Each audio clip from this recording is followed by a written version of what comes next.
When I fly towards U എന്ന ഡ്രാമയുടെ 7ാമത്തെ എപ്പിസോഡിന്റെ തുടക്കത്തിൽ sports ഡേയിൽ ഓടി നടന്ന് മത്സരങ്ങൾ കാണുകയും മറ്റും ചെയ്യുന്നതിനിടയിൽ ഷായുവിനെ വായി നോക്കാൻ ഒരു ചാൻസ് കിട്ടിയപ്പോൾ ജി അത് മിസ്സാക്കുന്നില്ല. അവൾ കാര്യമായി അവനെ നോക്കേണ്ടി നിൽക്കുന്ന സമയത്ത് ഖുറാൻ അവളുടെ അടുത്തേക്ക് ചെല്ലുന്നു. അവളുടെ നിൽപ്പ് കണ്ടപ്പോഴേ അവന് കാര്യം മനസ്സിലാക്കുന്നുണ്ട്. നീ നിന്റെ ഫീലിംഗ്സ് ഇങ്ങനെ ഒളിപ്പിച്ചു വെക്കേണ്ടതിന്റെ ആവശ്യം എന്താണ്? നേരിട്ട് അവനോട് പറഞ്ഞുകൂടെ? എപ്പോഴും എന്റെ പുറകെ നടന്ന് അവനെക്കുറിച്ച് ചോദിക്കാറുണ്ടല്ലോ, അവനോട് സംസാരിക്കാൻ നിനക്ക് നാക്കില്ലേ എന്നൊക്കെ അവളോട് ചോദിക്കുന്നു. നീ എന്താണ് ഇതിലൊക്കെ തലയിടുന്നതെന്ന് ചോദിച്ച് അവൾ അവനെ ഓടിച്ചുവിടാൻ നോക്കുന്നുണ്ട്. ഇത് എന്നെ കൂടി ബാധിക്കുന്ന പ്രശ്നമാണ്. നമ്മൾ നല്ല ഫ്രണ്ട്സ് അല്ലേ? അപ്പോൾ നിനക്ക് ഒരു പ്രശ്നം വരുമ്പോൾ ഞാൻ കട്ടിലെന്നടിക്കുന്നത് ശരിയല്ലല്ലോ. ഞാൻ തന്നെ അവനോട് കാര്യം പറഞ്ഞ് നിന്നെ സഹായിക്കാമെന്ന് പറഞ്ഞ് അവൻ ഷായുവിനെ വിളിക്കുന്നു. ജിയ വേഗം അവൻ്റെ കുത്തി പിടിക്കുന്നുണ്ട്. തൽക്കാലം ഖുറാൻ നടക്കുന്നുണ്ടെങ്കിലും അതും പറഞ്ഞ് അവനെ അവളെ ബ്ലാക്ക്മെയിൽ ചെയ്യാൻ തുടങ്ങുന്നു. നിന്റെ പെർഫോമൻസ് എങ്ങനെയുണ്ടെന്ന് നോക്കിയിട്ട് പറയണോ വേണ്ടോ എന്നൊക്കെ തീരുമാനിക്കാം എന്നൊരു ഭീഷണി പോലെ അവൻ പറയുന്നു. അവളുടെ കയ്യിലിരിക്കുന്ന വെള്ളത്തിലേക്ക് നോക്കിയിട്ട് എനിക്ക് കുറച്ച് വെള്ളം കുടിക്കാൻ തോന്നുന്നുണ്ടെന്ന് അവൻ പറഞ്ഞപ്പോൾ അവനത് നീട്ടുന്നു. ഞാൻ ഷോർട്ട് പുട്ട് കഴിഞ്ഞ് വന്നതേ ഉള്ളൂ, അതുകൊണ്ട് എൻ്റെ കൈക്കൊക്കെ നല്ല ക്ഷീണമുണ്ടെന്ന് പറഞ്ഞ് അവനത് വാങ്ങുന്നില്ല.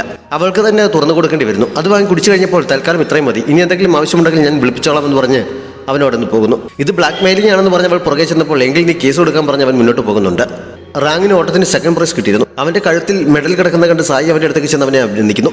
ഇതത്ര കാര്യമാക്കണമെന്നുമില്ല, സെക്കൻഡ് പ്രൈസ് ആണ് എന്ന് അവൻ പറഞ്ഞപ്പോൾ അതിനെന്താണ് കുഴപ്പം? സെക്കൻഡ് പ്രൈസ് കിട്ടുന്നത് മോശമാണോ എന്ന് അവൾ ചോദിക്കുന്നു. ജയിച്ചാലല്ലേ കാര്യമുള്ളൂ എന്നവൻ പറഞ്ഞപ്പോൾ എന്നാര് പറഞ്ഞു? ഞാൻ മത്സരത്തിൽ പങ്കെടുക്കുമ്പോൾ ഏറ്റവും അവസാനം എത്തിയാലും എനിക്ക് സന്തോഷമാണ്. മത്സരിക്കാൻ പറ്റുന്നതാണ് ഏറ്റവും വലിയ കാര്യം. അപ്പോൾ പിന്നെ നിനക്ക് സെക്കൻഡ് പ്രൈസ് കിട്ടിയത് അതിനേക്കാളൊക്കെ എത്രയോ മുകളിലാണെന്നൊക്കെ അവൾ പോസിറ്റീവായി പറയുന്നു. മെഡൽ ഇഷ്ടപ്പെട്ടതുപോലെ അതിൽ പിടിച്ച് നോക്കുകയും ചെയ്തു. അവൾക്കത് ഒരുപാട് ഇഷ്ടപ്പെട്ടെന്ന് തോന്നിയത് കൊണ്ട് അവനത് ഉരി അവളുടെ കഴുത്തിലിട്ട് കൊടുക്കുന്നു. അപ്പോഴാണ് അവളുടെ ക്ലാസ് ലീഡർ അവളെ ഫോട്ടോ എടുക്കാനായി വിളിച്ചത്. അതുകൊണ്ട് അതും കഴുത്തിലിട്ട് അവൾ അങ്ങോട്ടേക്ക് പോകുന്നു. അവൾ പോകുന്നതുകൊണ്ട് റാങ്കിൻ്റെ ക്ലാസ് ലീഡർ നിന്റെ മെഡൽ എന്തിനാണ് അവൾക്ക് കൊടുത്തതെന്ന് ചോദിക്കുന്നു. അവൾക്കത് ഇഷ്ടപ്പെട്ടു, അതുകൊണ്ടാണെന്ന് പറഞ്ഞിട്ട് അവൻ മുന്നോട്ട് പോകുന്നു. സായി ഒന്ന് വൈകിട്ട് തന്നെ മെഡൽ അവൻ തിരിച്ചു കൊടുക്കുന്നു. സെക്കൻഡ് പ്രൈസ് അത്ര മോശമൊന്നുമല്ല, എനിക്ക് ഇഷ്ടപ്പെട്ടെന്ന് കരുതി നീ എനിക്ക് തരേണ്ട ആവശ്യമൊന്നുമില്ല. പിന്നെ ഞാൻ ശരിക്കും ഇഷ്ടപ്പെട്ടത് മെഡലല്ല എന്നൊക്കെ അവൾ അവനോട് പറയുന്നു. പിന്നെ നീ ഇഷ്ടപ്പെട്ടത് എന്താണെന്ന് അവൻ തിരിച്ചു ചോദിക്കുന്നുമുണ്ട്. അവൻ പെട്ടെന്ന് അങ്ങനെ ചോദിച്ചപ്പോൾ അവൾക്ക് എന്ത് മറുപടി പറയണം എന്നറിയാൻ പറ്റാതെയാകുന്നു. നീ വിചാരിച്ചതുപോലെ ഒന്നുമില്ല, എനിക്ക് അതിനുള്ള പ്രായമൊന്നും ആയില്ലല്ലോ, 16 വയസ്സല്ലേ ഉള്ളൂ എന്നൊക്കെ എന്തൊക്കെയോ പറഞ്ഞിട്ട് അവൾ വേഗം അവിടെ നിന്ന് ഓടിപ്പോകുന്നു. രാത്രി ജിയെ ഫോൺ വിളിച്ച് അവൾ അതിനെക്കുറിച്ച് പറയുന്നു. 16 വയസ്സല്ലേ ആയുള്ളൂ എന്നൊക്കെ അവൾ പറഞ്ഞു എന്നറിഞ്ഞപ്പോൾ അവന് പിന്നെ 60 വയസ്സായില്ലോ എന്ന് പറഞ്ഞ് അവൾ കളിയാക്കുന്നുണ്ട്. അവൻ എന്തായിരിക്കും പെട്ടെന്ന് അങ്ങനെ ചോദിച്ചതെന്ന് സായി സംശയം ചോദിക്കുന്നു. ഡ്രാമ കണ്ട് നോവൽ വായിച്ചുമൊക്കെയുള്ള എൻ്റെ എക്സ്പീരിയൻസ് വെച്ച് നോക്കുകയാണെങ്കിൽ അവൻ എന്നെ ഇഷ്ടപ്പെടാനും ഇഷ്ടപ്പെടാതിരിക്കാനും സാധ്യതയുണ്ടെന്ന് ജിയെ പറഞ്ഞപ്പോൾ എന്തെങ്കിലും ആകട്ടെ, അവൻ എന്തായാലും എന്നോട് ഇഷ്ടമാണെന്നോ അല്ലെന്നോ ഒന്നും പറഞ്ഞിട്ടില്ല. ഇപ്പോഴും ഞങ്ങൾ ഫ്രണ്ട്സ് ആണല്ലോ, എനിക്കത് മതി എന്ന് പറഞ്ഞ് അവൾ ഫോൺ വെക്കുന്നു. റാങ്ക് അന്ന് രാത്രിയും അവൾ നൽകിയ പാവയിലെ വോയിസ് റെക്കോർഡിംഗ് എടുത്ത് വെച്ച് കേൾക്കുന്നത് കാണാം. അപ്രാവശ്യത്തെ പരീക്ഷയുടെ മാർക്കൊക്കെ അനലൈസ് ചെയ്ത ശേഷം അടുത്ത ദിവസം ടീച്ചേഴ്സും പ്രിൻസിപ്പലും കൂടി ഒരു തീരുമാനം എടുക്കുന്നു. എല്ലാ സബ്ജക്റ്റിലും ടോപ്പിൽ നിൽക്കുന്ന റാങ്കിൻ്റെ ക്ലാസ്സിലെ ചില സ്റ്റുഡൻസ് ഇംഗ്ലീഷിന് വളരെ മോശം മാർക്കാണ് വാങ്ങിയിരിക്കുന്നത്. എന്നാൽ നോർമൽ റേഞ്ചിലുള്ള കുട്ടികൾ പഠിക്കുന്ന ക്ലാസ്സായ സായിയുടെ ക്ലാസ്സിലെ കുട്ടികൾക്ക് ഇംഗ്ലീഷിന് അതിനേക്കാൾ കൂടുതൽ മാർക്കുണ്ട്. അതുകൊണ്ട് രണ്ട് കൂട്ടർക്കും ഗുണം ചെയ്യുന്ന രീതിയിൽ ഓരോ സബ്ജക്റ്റിനും ഏറ്റവും കൂടുതൽ മാർക്ക് വാങ്ങിച്ച കുട്ടികളെ മറ്റേ ക്ലാസ്സിൽ എക്സ്പീരിയൻസ് ഷെയർ ചെയ്യാൻ വിടാൻ അവർ തീരുമാനിക്കുന്നു. രണ്ട് ക്ലാസ്സിലെയും ടീച്ചർമാർ അന്ന് തന്നെ സ്റ്റുഡൻസിനെ വിവരം അറിയിക്കുന്നു. ഇംഗ്ലീഷിന് ഏറ്റവും കൂടുതൽ മാർക്ക് വാങ്ങിയിരിക്കുന്നത് സായി ആയതുകൊണ്ട് റാങ്കിൻ്റെ ക്ലാസ്സിൽ പോയി എക്സ്പീരിയൻസ് ഷെയർ ചെയ്യാനുള്ള ചാൻസ് അവൾക്കാണ് കിട്ടിയത്. അന്നത്തെ ലാസ്റ്റ് പീരീഡാണ് അതിനുവേണ്ടി അറേഞ്ച് ചെയ്തിരിക്കുന്നത്. ബ്രേക്ക് ടൈമിൽ റാങ്കിൻ്റെ ക്ലാസ്സിലേക്ക് പോകാനായി സായി പ്രിപ്പയർ ചെയ്യുന്നുണ്ട്. ഇപ്പോൾ അവൾക്ക് നല്ല ടെൻഷനുണ്ട്. മുമ്പ് അവന് തനിച്ച് ക്ലാസ് എടുത്തപ്പോൾ ഇങ്ങനെയുള്ള ടെൻഷനൊന്നും ഉണ്ടായിരുന്നില്ല. എല്ലാ കുട്ടികൾക്കും വേണ്ടി ക്ലാസ് എടുക്കുമ്പോൾ മോശമായി പെർഫോം ചെയ്താൽ തനിക്ക് റാങ്കിനെ പഠിപ്പിക്കാനുള്ള യോഗ്യതയില്ല എന്ന് പറഞ്ഞ് അവർ കളിയാക്കുമോ എന്നാണ് അവളുടെ പേടി. പക്ഷേ എക്സ്പീരിയൻസ് ഷെയറിംഗ് സെക്ഷൻ അവൾ നന്നായി തന്നെ കൈകാര്യം ചെയ്യുന്നു.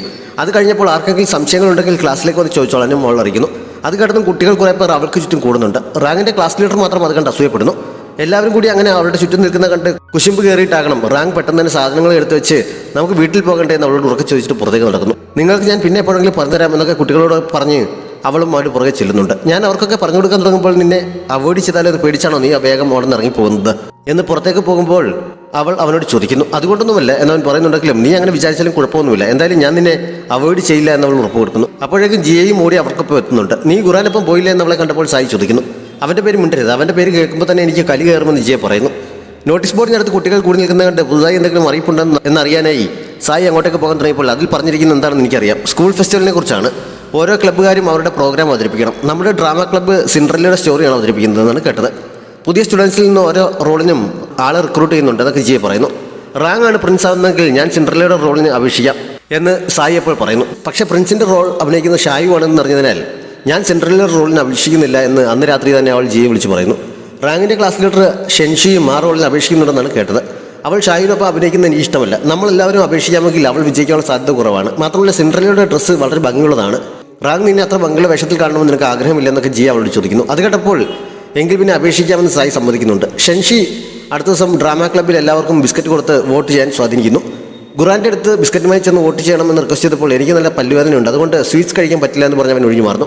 അവൻ്റെ പല്ലുവേദന ഇങ്ങോട്ട് പകർന്നതാകണം, എനിക്കും സ്വീറ്റ്സ് വേണ്ട എന്ന് ഫെങ്ങും പറയുന്നു.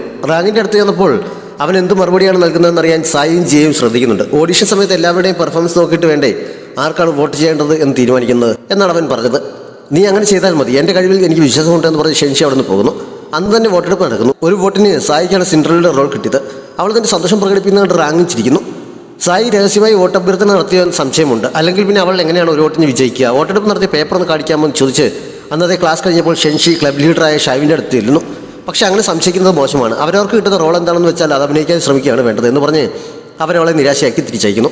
അത് കഴിഞ്ഞപ്പോഴാണ് വോട്ടിങ്ങിൻ്റെ പേപ്പറുകളൊന്ന് കാണിക്കുമോ ചോദിച്ച് സായി അവൻ്റെ അടുത്തേക്ക് ചെന്നത്. നീ ജയിച്ചിട്ട് പിന്നെ എന്തിനാണ് അത് കാണാൻ ആഗ്രഹിക്കുന്നത് എന്നവൻ ചിരിച്ചുകൊണ്ട് ചോദിച്ചെങ്കിലും പേപ്പർ എടുത്ത് നൽകുന്നുണ്ട്. റാങ്ക് ആർക്കാണ് വോട്ട് ചെയ്തതെന്ന് അറിയാൻ വേണ്ടിയായിരുന്നു അവളത് ചോദിച്ചത്. അവൻ്റെ പേപ്പറിന് പിറകിൽ മഷി പറ്റിയിരിക്കുന്നത് വോട്ടിങ്ങിൻ്റെ സമയത്ത് അവൾ ശ്രദ്ധിച്ചിരുന്നു. അവൻ്റെ പേപ്പറിൽ തൻ്റെ പേര് തന്നെയാണ് എഴുതിയിരിക്കുന്നത് കണ്ടപ്പോൾ അവൾക്ക് സന്തോഷമാകുന്നു. ഒരുമിച്ച് ബസ്സിലിരിക്കുമ്പോൾ അവൾ അതിനെക്കുറിച്ച് അവനോട് പറയുന്നുണ്ട്. പക്ഷേ ഞാൻ നിനക്കല്ല വോട്ട് ചെയ്തതെന്ന് അവൻ പറയുന്നു. ആ സമയത്ത് അവൻ കഴുത്തിൽ തടകുന്ന അവൾ ശ്രദ്ധിക്കുന്നു. മുമ്പ് പലതവണ കള്ളം പറഞ്ഞപ്പോഴും അവനങ്ങനെ ചെയ്തിരുന്ന അവൾക്ക് ഓർമ്മ വരുന്നു.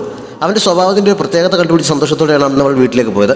അവൻ വോട്ട് ചെയ്ത പേപ്പറും അവളുടെ കൈവശമുണ്ടായിരുന്നു. എനിക്ക് ഇന്നത്തേക്ക് ഇത് മതി എന്ന് സന്തോഷത്തോടെ അവൾ അതിലേക്ക് നോക്കി പറയുന്നു. അത് കഴിഞ്ഞപ്പോൾ സിൻഡ്രലയുടെ കഥയുടെ സ്ക്രിപ്റ്റ് കിട്ടി. അതിൻ്റെ ഡയലോഗ് പഠിക്കാൻ എനിക്കപ്പം പ്രാക്ടീസ് ചെയ്യുമ്പോൾ ചോദിച്ച് അവൾ റാങ്കിന് മെസ്സേജ് അയക്കുന്നു. അവന് വരികൾ ഓർത്തു വെക്കാൻ എളുപ്പമായിരിക്കുമല്ലോ. പ്രാക്ടീസ് ചെയ്യാൻ ഒരാൾ കൂടി ഉണ്ടെങ്കിൽ എനിക്കും പഠിക്കാൻ എളുപ്പമായിരിക്കും. ദിവസവും നിന്റെ സമയത്തിൽ നിന്ന് വളരെ കുറച്ച് മാത്രം ഇതിനുവേണ്ടി ഉപയോഗിച്ചാൽ മതി എന്നൊക്കെ അവൾ പറയുന്നു. അവൾക്ക് മാത്സ് പറഞ്ഞു കൊടുക്കുന്നുണ്ടല്ലോ. 2 ദിവസം കഴിഞ്ഞ് ഒരു എക്സാം നടത്തുന്ന കാര്യം അവൻ നേരത്തെ പറഞ്ഞിരുന്നു. ആ എക്സാമിന് 90% മാർക്ക് വാങ്ങുകയാണെങ്കിൽ അതിനെക്കുറിച്ച് ആലോചിക്കാമെന്ന് അവൻ റിപ്ലൈ നൽകുന്നു. 90 മാർക്കെന്ന് ചോദിച്ചാൽ അവൾ ചാടി എഴുന്നേൽക്കുന്നു. പക്ഷേ അവനോടത് പറയാൻ പറ്റില്ല. അതുകൊണ്ട് കുഴപ്പമില്ല, ഞാൻ ശ്രമിക്കാമെന്ന് പറഞ്ഞ് അവൾ നിർത്തുന്നു. അത് കഴിഞ്ഞപ്പോൾ ഉറക്കമൊക്കെ മതിയാക്കി വേഗം പോയിരുന്ന് അവൾ പഠിക്കുന്നുണ്ട്. വീക്കെൻഡിലായിരുന്നു അവൾക്ക് അവൻ എക്സാം പറഞ്ഞിരുന്നത്. പക്ഷേ അന്ന് അവർ പഠിക്കാനായി പബ്ലിക് ലൈബ്രറിയിൽ ചെന്നപ്പോൾ അവിടെ അടച്ചിരിക്കുകയാണ്. തൽക്കാലം ഇന്ന് ക്ലാസ് വേണ്ട, നാളെ പഠിക്കാമെന്ന് അവൻ പറഞ്ഞെങ്കിലും അന്നത്തെ എക്സാമിന് 90 മാർക്ക് വാങ്ങിയാലല്ലേ അവൻ ഡയലോഗ് പഠിക്കാൻ സഹായിക്കുള്ളൂ. അതുകൊണ്ട് അന്ന് തന്നെ എക്സാം എഴുതണമെന്ന് അവൾ നിർബന്ധം പിടിക്കുന്നു. അങ്ങനെ അവളെ അവൻ്റെ വീട്ടിലേക്ക് കൂട്ടിക്കൊണ്ട് പോകുന്നു. ആ സമയത്ത് അവിടെ സുസു മാത്രമേ ഉണ്ടായിരുന്നുള്ളൂ. അവളെ കണ്ടപ്പോഴേ സുസു ഓടി അടുത്തേക്ക് ചെന്ന് സ്നേഹം പ്രകടിപ്പിക്കുന്നുണ്ട്. അവൾ അതിനെ കൊഞ്ചിക്കുന്ന സമയത്ത് അവൻ TV ഓണാക്കുന്നത് കണ്ട് TV കണ്ടുകൊണ്ട് പഠിക്കാനാണ് എനിക്കിഷ്ടം എന്ന് നീ എങ്ങനെ അറിഞ്ഞു എന്നവൾ ചോദിക്കുന്നു. ഇത് നിനക്കല്ല, സുസുവിന് വേണ്ടിയാണ് എന്നവൻ പറഞ്ഞപ്പോൾ അവളൊന്ന് ചമ്മന്നു. സുസു നല്ല കുട്ടിയായി പോയിരുന്നു TV കാണാൻ തുടങ്ങുന്നു. അവർ രണ്ടുപേരും പഠിക്കാനും ഇരിക്കുന്നു. അവൻ തനിച്ചാണ് താമസമെന്ന് ചോദിച്ചപ്പോൾ അങ്കിളിൻ്റെ കാര്യം അവൻ പറയുന്നു. അങ്കിളും കാണാൻ നിന്നെപ്പോലെ സുന്ദരനാണോ, എന്ത് ചെയ്യുകയാണെന്നൊക്കെ അവൾ ചോദിക്കുന്നുണ്ട്. മാത്സ് ടീച്ചറാണെന്ന് മാത്രം അവൻ പറയുന്നു. അപ്പോഴും അവളുടെ ക്ലാസ് ടീച്ചറാണ് അങ്കിൾ എന്നുള്ള കാര്യം അവൻ പറയുന്നില്ല. അവൻ പ്രിപ്പയർ ചെയ്തിരുന്ന ക്വസ്റ്റ്യൻ പേപ്പർ അവൾക്ക് നൽകിയിട്ട് 2 മണിക്കൂർ കഴിയുമ്പോൾ പേപ്പർ വാങ്ങുമെന്നറിയിച്ച് എക്സാം എഴുതിക്കൊള്ളാൻ പറയുന്നു.